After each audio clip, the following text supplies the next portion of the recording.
হয়, ডিব্ৰুগড় ক্ৰীড়া সন্থাৰ যিখন জালালান ষ্টেডিয়াম আছে এইখনত ভাৰতবৰ্ষৰ আগশাৰীৰ বিভিন্ন ক্ৰিকেট প্ৰতিযোগিতা ইতিমধ্যে অনুষ্ঠিত হৈছিলে আৰু ইয়াৰ কৰ্মকৰ্তাসকলে এটা নতুন উদ্যমেৰে ক্ৰিকেট গ্ৰাউণ্ডখন নতুনকৈ আকৌ গঢ় দি তুলিব খুজিছে।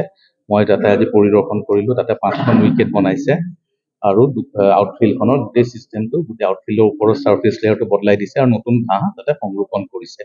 মই ভাবোঁ যে এই কামখিনি 3-4 মাহৰ ভিতৰত হৈ উঠিব আৰু হোৱাৰ ফলত আগন্তুক যিটো BCCI ক্ৰিকেট ছিজন আহি আছে, ডমেষ্টিক ক্ৰিকেট ছিজন, যিটো ছেপ্টেম্বৰৰ পৰা আৰম্ভ হয়, মই আশা কৰিম যাতে ডিব্ৰুগড়ে ৰঞ্জী ট্ৰফিৰ উপৰিও যাতে তাতকৈ ওপৰৰ কিবা কেইখনমান মেটচ ইয়াতে অনুষ্ঠিত কৰিব পাৰে, তাৰ কাৰণে মোৰ ফালৰ পৰা প্ৰচেষ্টা ৰাখিম।